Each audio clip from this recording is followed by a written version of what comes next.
Kelsey motherfucking Darragh, here to serve you some truth, a little spice, a little pop culture, a little realness, a little adult talk on this week's episode. How are you? Hi. Before we get into anything, I want to do just a really quick little bit of housekeeping.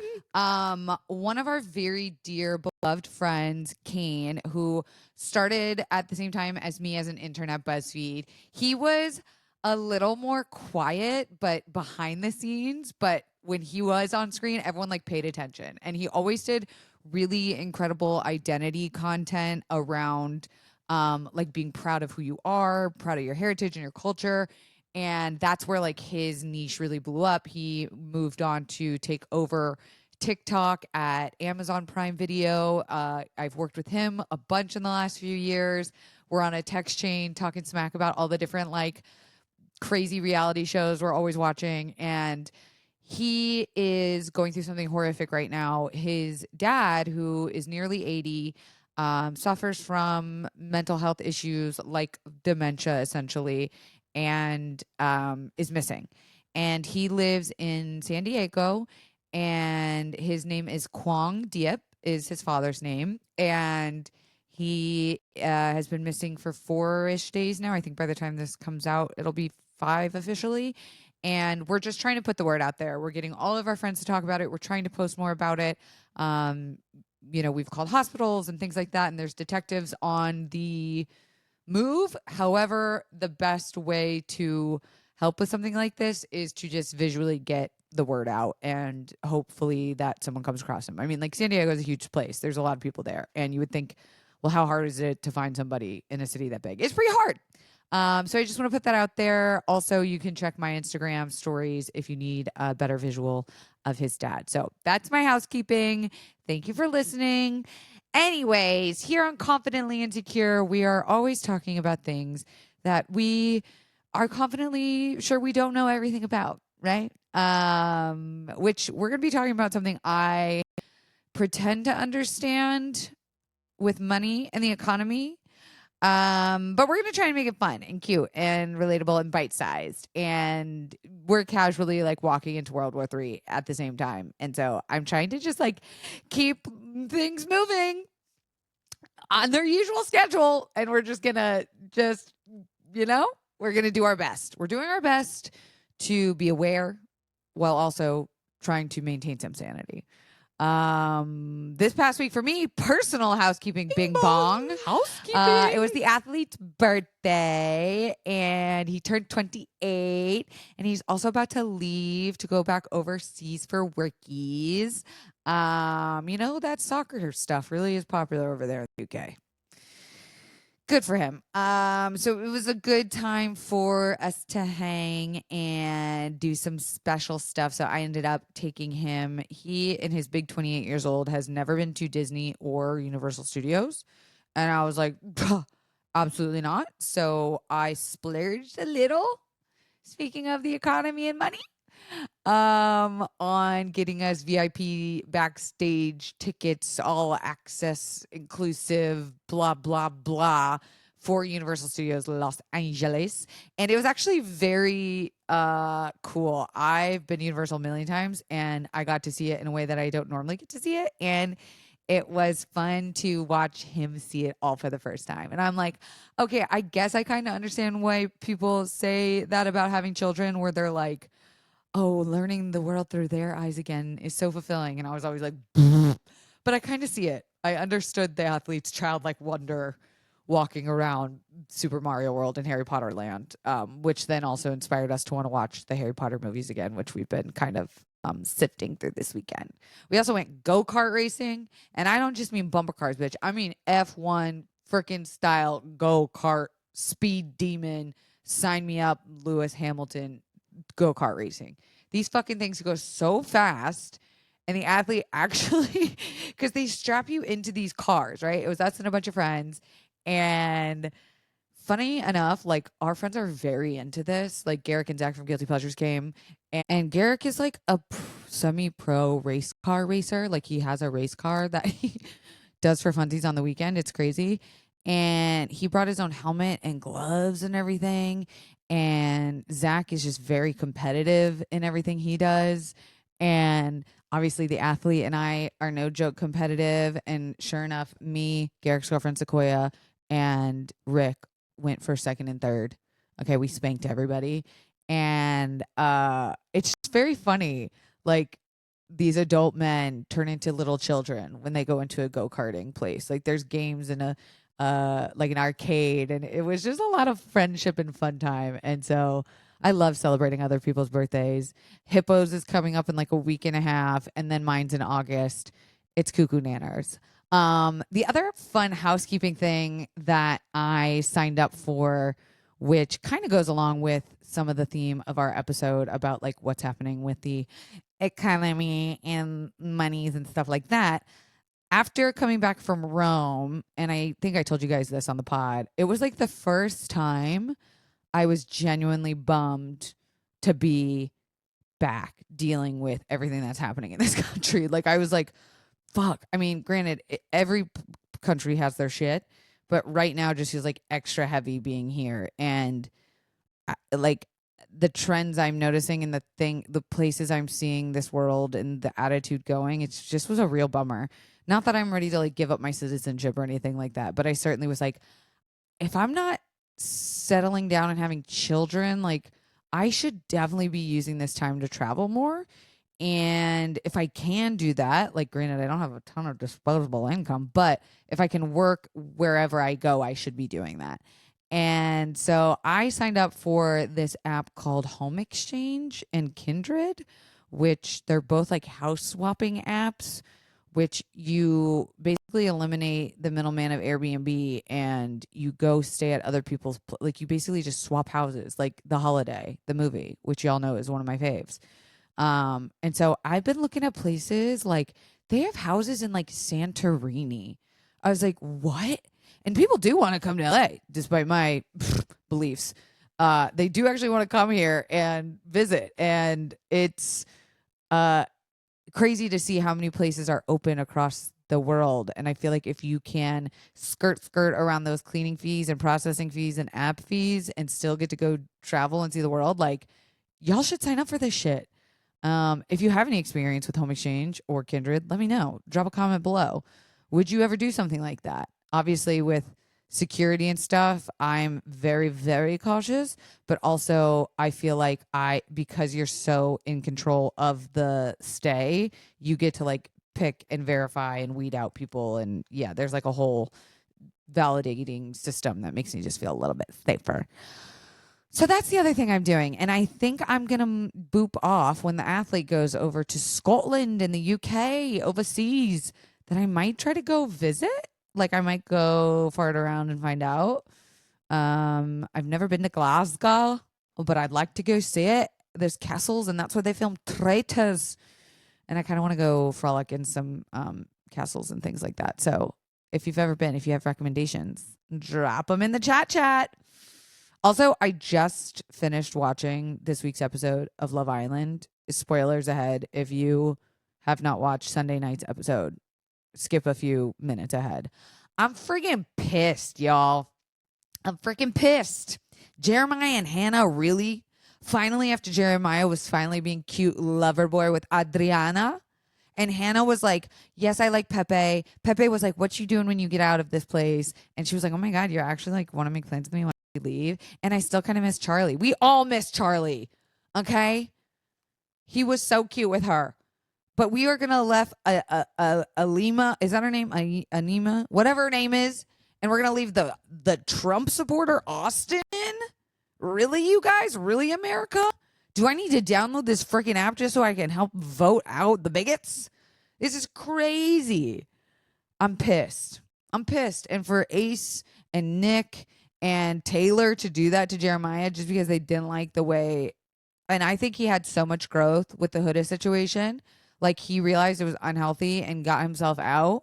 And then he finally found someone that was like his vibe. And then y'all are going to take that away from him and call it like moving too fast. I don't like that. Just because y'all are moving at snail's pace. And Nick, you better figure your shit out. I can't. And freaking Hannah, harmless. Okay? We're really going to I just can't stand Amaya. Like, she's trying so hard to connect with anybody. And it's like, yo, why don't you let Hannah I can't believe I'm talking this aggressively about Love Island, but it really pissed me off. So I'm a little worked up. I'm a little pissed. I can't. But Casa Amor is coming up in 2 days. And it's going to be spicy. I was hoping that Hannah would stay and they would bring Charlie back to Casa Amor. I thought that would have been that would have been good tea. And a big part of my like unscripted producer brain wonders if the producers kept Huda for the drama, because ain't no way with the poor hate that this girl is getting on the Clock app and things like that. She just, like, her mental health, I'm worried for her. And we're learning a lot more about her, and I think America's feeling a little sorry and softer for her for, like, bullying her all of last week. But I wonder if the producers kept her because she's good television. And honestly, a psychotherapist stream watch. Like, I've been wanting to make more and more content around Love Island and, like, the couples and what I'm seeing, especially because I'm nearly finished with my book, my breakup book, talking about all that stuff. That feels very applicable to what's happening and what I'm watching IRL. So that's why I'm all jazzed. Okay. I'm friggin' bamboozled and frazzled. Okay, because then it also has me wondering, like, am I not seeing whatever the rest of America is seeing? Like, it just seems, I was getting worked up. I was getting a little hot. Okay, we're back. Hey, we're going to throw it to a quick break. And when we come back, we are going to talk about the recession. Yeah, I said it. It's a big word. It's a big word that deals with banks and money and the economy and things that I failed to grasp in high school and am desperately trying to understand as we enter World War III what is coming up. And this is going to be a little crash course. It's not going to be a deep dive. It's not going to be, you're not going to walk out of this an economist. Don't Google it. But when we be right back, we're going to talk more about the recession. Is it happening? Are we in one? Send help.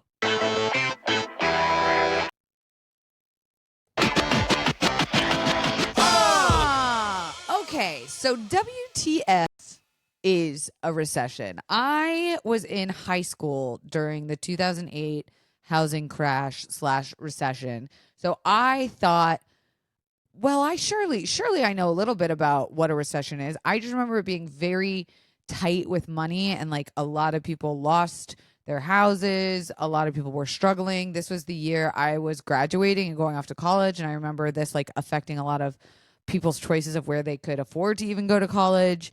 But now that I'm an adult and I'm hearing the word being tossed around, I'm like, do I actually know what even is going on and what even the fuck is a recession? So a recession is defined as when the economy stops growing and starts shrinking for a period of time. So technically it requires to be in a recession for the economy to be shrinking for 2 consecutive quarters. So like for 6 months straight, the economy has to sink for us to declare a recession. That is called negative GDP growth.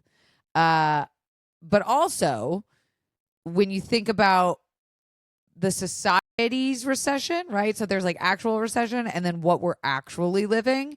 Because if everyone is broke and panicked and like ordering less treats and not spending like they normally will, it's basically like being in one, right? So all this talk about, are we in one? Is it coming up? Like, what can we predict what's going to happen?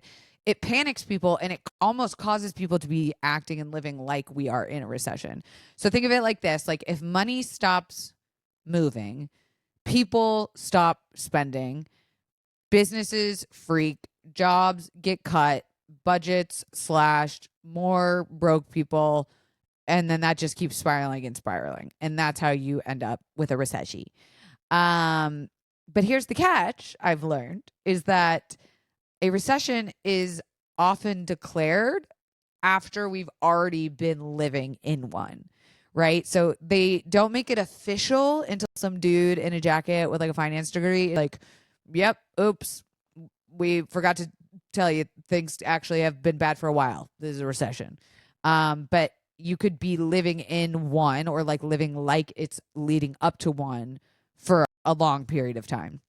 So here are indicators, right? Because I've been seeing so much talk about the like signs of the recession, right? Like my friend Beatrice, and friend of the pod, had done a TikTok about what the body wrap, like a bodycon dress, is like, how that is an indicator of recession. And I was like, what do I just, am I so far removed from the conversation of math and money that I don't understand how a dress could be linked to the recession? But I digress.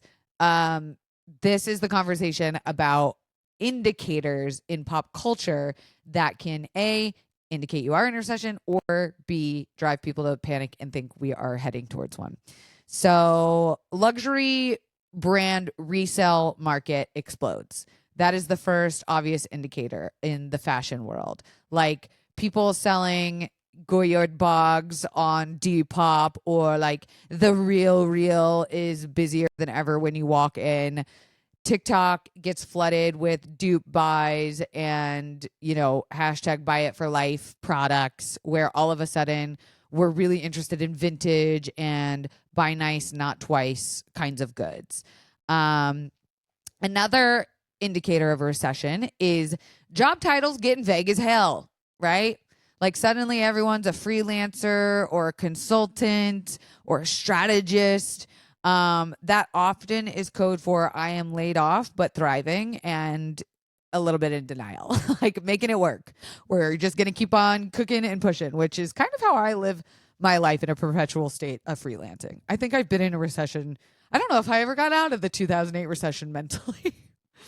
There's also an influx of career coaching content during a recessive time, where jobs are so scarce, aka scarce, that we're turning to content creators who are coaching people on how to apply, how to beef up that resume, how to become a LinkedIn creator, et cetera. So another indicator is revenge spending turns into regret spending, right? So for instance, like post-pandemic, everyone was going all YOLO out with like buying flights and traveling and designer goods. And then now we're in our regret spending era of like, did I really need to buy that freaking TikTok couch? Like, did I really need to get that fancy bag? Did I really need a Labubu? Turns out Labubus are like part of recession indicating, and I'll get to that later. And now we're all searching like how to meal prep on $50 in a week's time, aka me.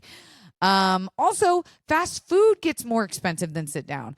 I feel like I am seeing this right now crazy. Like I was my jaw on the floor today when me and the athlete walked into a, how do I put this without giving away the name? A bread place.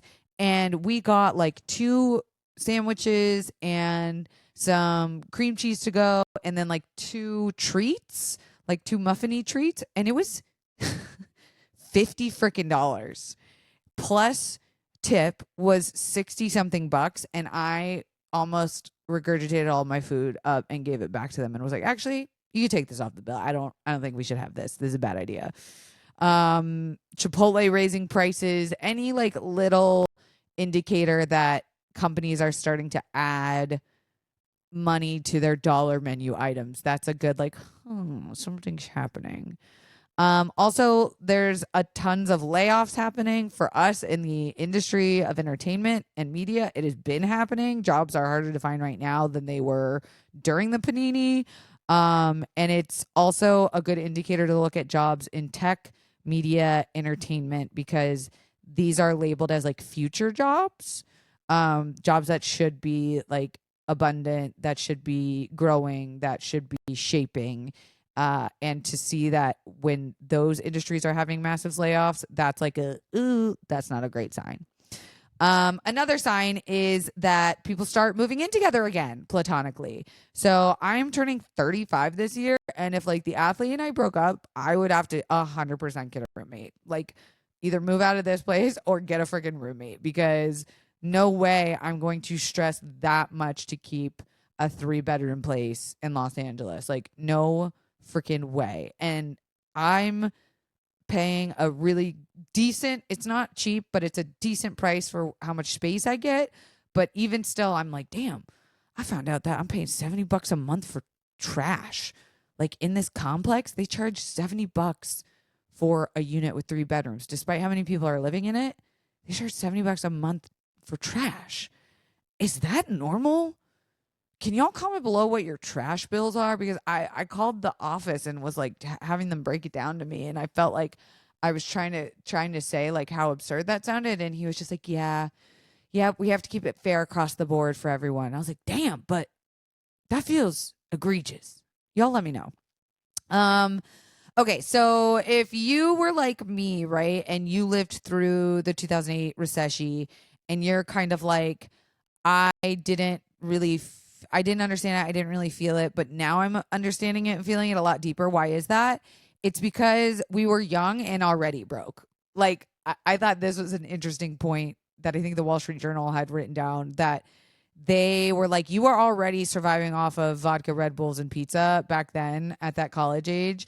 Now that you've seen what it is like to make money and have money and spend money in a bigger fashion, now you're feeling it and seeing it for the first time. So if you are like me, where you're kind of like panicking a little, seeing all of this talk about a recession, that is why. Also, that recession was triggered by a housing crash and Wall Street greed. It was a lot more complex and not taught in schools. So it can leave a lot of us now just not understanding. Even like for me, I thought recessions only happened with like war or a stock market crash. So how do we understand it now, right? You have to watch the vibes of pop culture. That is like a very good indicator of what is to come and what is happening. Again, you are paying attention to what people are buying, what they are selling, how they are presenting the information for you to want to buy something. Are they focusing more on like get readies with me and having a lot more affordable products in their videos? Are they pushing like secondhand luxury or reselling apps, et cetera, et cetera? Also following influencers who don't shame or like make you feel shameful for not spending money, I feel like is very important, because again, influencers are split into these two categories, where you're either in the 1% where you're making like millions, or you're like me, where you rely on your own work and brand deals to come in to like stay afloat, right? Like I haven't started a brand of my own, right? There isn't like a product or whatever that I sell that is my entire business, or like an industry, right? Or like a show or whatever. So following influencers that present the information in a non-shameful way too, like really weed out the influencers who are being real right now versus the ones that are still living a little egregiously, a little bit of outside of our normal means. I feel like that's a good way to get in like a good mental space about where and how you should be putting your money, right? Because that shit hits us subconsciously whether we like it or not.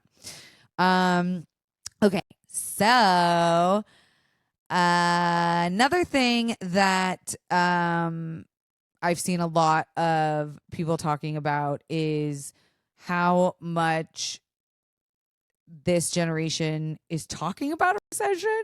Like Wall Street Journal did a whole article about everything being an indicator of a recession, but it really is just like showcasing that we are a fearful generation, and rightfully so after everything we have lived through.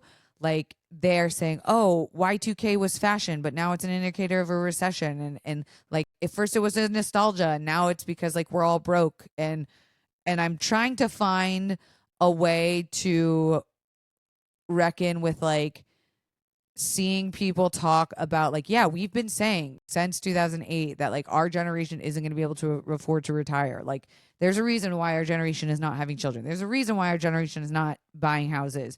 And also what priorities are realistic to even have anymore, and not feeling bad for not sort of like following the norm, right? Like I think our generations, whether it's millennials, Gen X, or Gen Zers, we're trying our freaking best to just keep up. right? When often still a lot of these companies and people in charge and like people in power are still a part of a generation that never had to live through this kind of stuff and like have this mindset and has very like boomer mentality still around what we should be doing as adults. So, you know, understanding that us talking about like fear of a recession in our generation, like pointing out indicators and like having these stresses is just understanding that like the collective anxiety in itself is the first wave of a recession. You know what I mean? Like it's okay to be a little anxious for a reason. Like we all are living through this collectively together. And it's also, I think, the first one we're living together as adults. So we got to stick together. Okay. We got to share information. We got to have like budget buddies. You know, that was something I had seen online about talking about having a friend that you just are able to talk about money with openly and honestly. Like, because so many of us still believe money is such a taboo subject.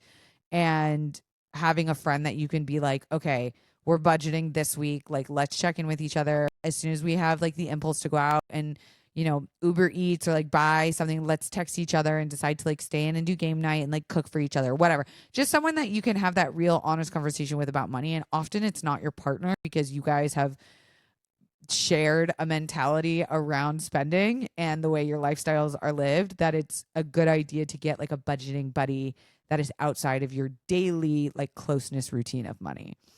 So are we technically right now in a recession? Technically, no. They have not declared it yet. And it's nobody standing up and ringing some big bell like today we're in a recession. But the first quarter of the year, the GDP did shrink by 0.3%. That slightly meets, you know, the textbook definition of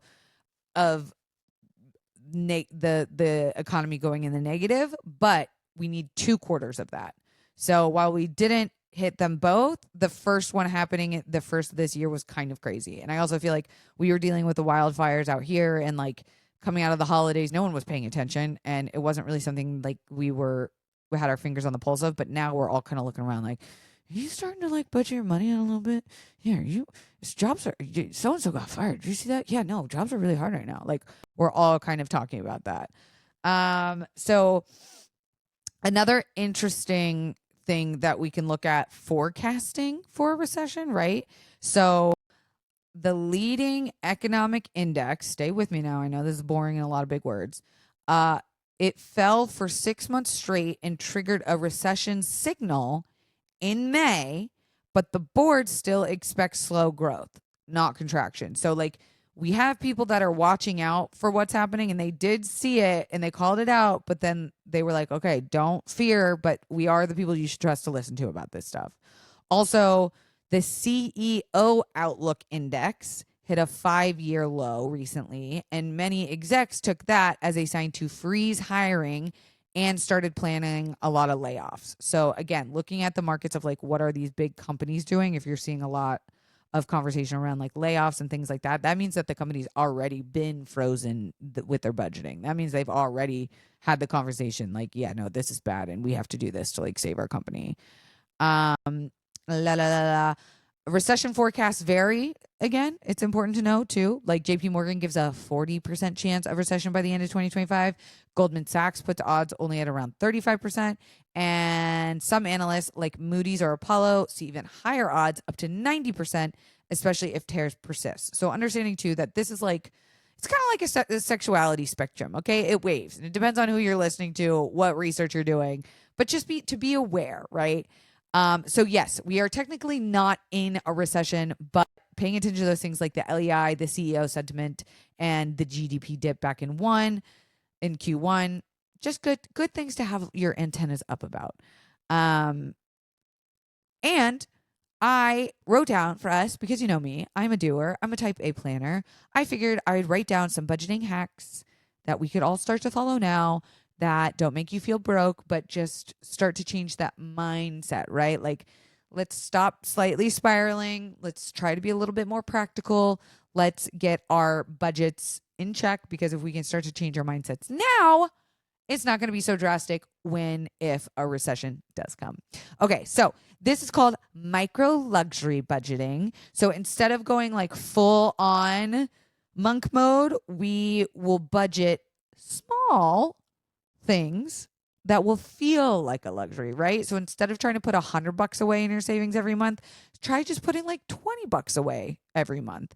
And that is something you can use to make you feel luxurious at the end of the month. If you don't need that money to put away for like a rainy day or whatever, go get yourself a massage or like, take an Uber when it's raining, etc., etc. There is also something called the 30-day scrub-a-dub-dub, and I use Rocket Money for this, not spons. But I look at all of my auto pays and go through, and it labels out like what I am subscribed to, and I try to cancel at least 2 things. And I go back to just using the free trial version of those things, getting a 30-day free trial and seeing like, do I miss it enough to want to go back to paying monthly? Like I recently just did this with Paramount Plus. I don't know why. It was like the app after the Survivor finale. I was like, oh, I'm not watching this as much. So let me try and cancel it. I also canceled it for like a writing app that I didn't need to be using right now because I'm not using that specialty. So just try to go through and limit 1 or 2 monthly charges that you are subscribed to. Another very simple thing to do is just to be looking at your finances in a visual, aesthetic way. Like a lot of TikTokers right now are using a burn chart method, which is basically just color coding your spending. And again, like apps like Rocket Money or I'm trying to think of what's the other one that people use. I used to use Mint, but they got bought. Just something visual, even like a pie chart or a bar graph or whatever. Just something where visually you can have a feeling, a sight to be able to attach an emotional attachment. Because just looking at a bank account number, that doesn't do much for us often, right? Like we can find ways to like justify those means if we're looking at a number. So try to visually get a representation of the way you are spending right now to see what your habits are and like what you can slowly change. I talked about getting a recession buddy, right? This is someone you do your check-ins with about your income versus stress conversations, your emotional spending, anything you're avoiding, right? Like right now, I have been avoiding this $8,000 bill from the freaking ER from back when I got my rib brokey in February in Aspen. And I have been working on getting down with a company called Good Bill, which I talked to you guys a couple of weeks ago. It's an $8,000 bill. Yeah, that's a lot of money. I should probably talk to my therapist about it. And that's another big thing, right? It's just naming the feelings, right? Like I wrote down accepting recession as rebuilding, right? These are not regressions. These are just adjustments. And if we start to get into the mindset now, when that time comes, it's not going to be so drastic and dramatic. It's a flex to be able to adjust fast, right? And just like put this in your arsenal of weaponry.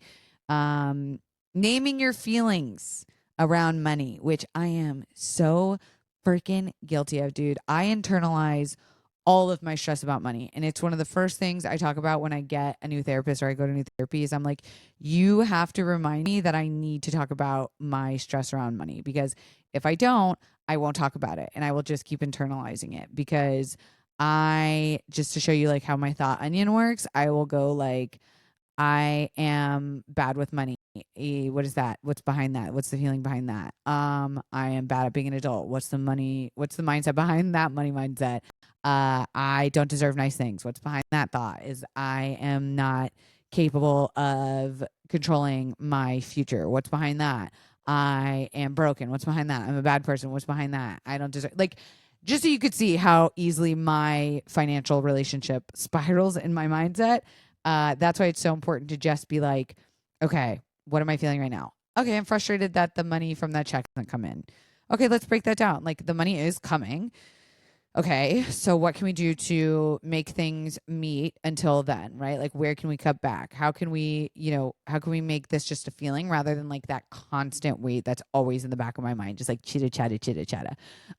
Recession is a reset, not a ruin. Okay, so we're prepping, we're doing all these little things now so that we can be our best like main character energy recession girlies win, and if it does come.